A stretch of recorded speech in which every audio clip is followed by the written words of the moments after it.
मैं सतयुग, सभी युगों में श्रेष्ठ मैं सतयुग। मेरे युग में सभी संत महात्मा ऋषि मुनि प्रकट हुए थे।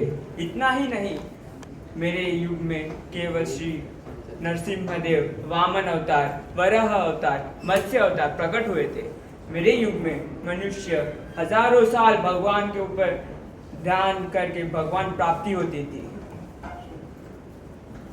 मैं त्रेता युग हूँ। मेरे युग में स्वयं भगवान श्री राम प्रकट हुए थे।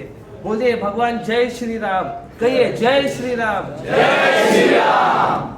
मेरे युग की खासियत ये है कि केवल यज्ञ करने से ही सभी जीवात्मा का उद्धार होता था, भगवत प्राप्ति होती थी। ये सत्ययुग से तो श्रेष्ठ है, सिर्फ श्रेष्ठ ही नहीं सर्वश्रेष्ठ है।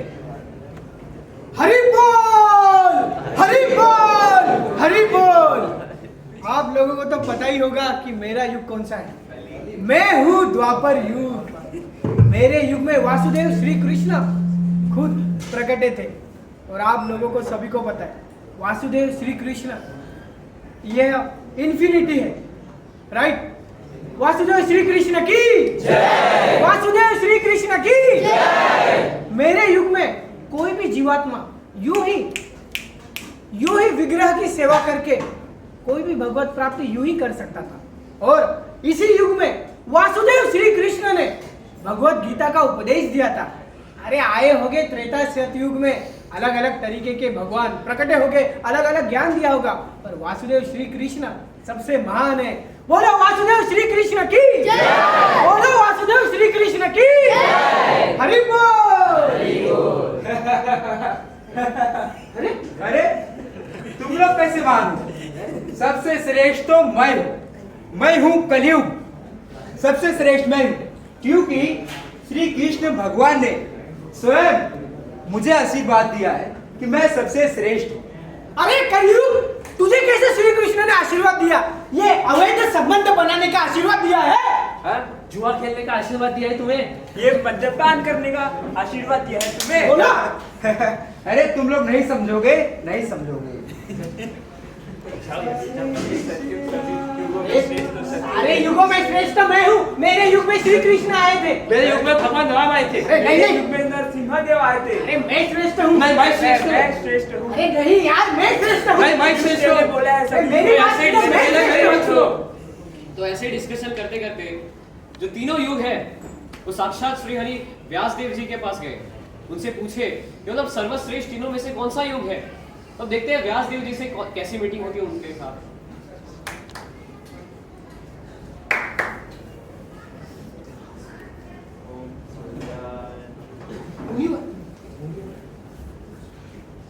प्रणाम मुनिवर। आप तीनों को मैं हूँ द्वापर युग। मैं इन दोनों युगों को बताने की कोशिश कर रहा हूँ कि भगवत प्राप्ति के लिए द्वापर युग सबसे श्रेष्ठ है। मैं त्रेता युग। मेरा कहना है कि मेरा युग सर्वश्रेष्ठ है। मैं सतयुग। मेरा मानना है भगवत प्राप्ति के लिए सतयुग ही श्रेष्ठ है। नहीं मुनिवर, सबसे भगवत प्राप्ति के लिए सबसे श्रेष्ठ युग मेरा है। मैं द्वापर युग सबसे श्रेष्ठ हूँ। नहीं, सबसे सर्वश्रेष्ठ युग भगवत प्राप्ति के लिए सर्वश्रेष्ठ तो युग कलयुग है। कलयुग? ये कैसे? ऐसा नहीं हो सकता। ऐसा नहीं हो सकता। अपने पीछे तो देखो। अरे ये तो हरि बोल, ये तो हरि बोल क्या हो रहा है? ये कैसे हो सकता है? बिल्कुल नहीं हो सकता। ये तो हरि का नाम ले रहा है ऐसे। अरे कलयुग में तो लोग मांसाहार करते, अवैध संबंध बनाते हैं। ये तो हरि बोल रहा है। जुआ खेलते हैं, शराब पीते हैं। आप सबके पास सही है, लेकिन कले दोषे निरे राज अस्ति मेका महागुण कृष्णा सेवा कृष्णस्य मुक्त संगम परम व्रजेत। इसका अर्थात कलयुग में भले कितने ही दोष क्यों ना हो, उसमें एक महान गुण है कि भगवान का नाम लेते ही हम भगवत प्राप्ति हो सकती है। आप द्वापर युग, आपके युग में तो विग्रह सेवा करने के बाद भगवत प्राप्ति होगी।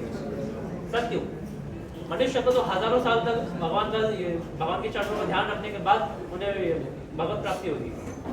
और त्रेता युग भगवान के नाम का आहुति करने के बाद भगवत प्राप्ति होती है। पर कलयुग में खाली भगवान का नाम लेते ही भगवत प्राप्ति हो जाती है। तो सर्वश्रेष्ठ कलयुग है भगवत प्राप्ति के लिए। ठीक है मुनिवर। ठीक है, आप कह रहे तो सत्य वचन है।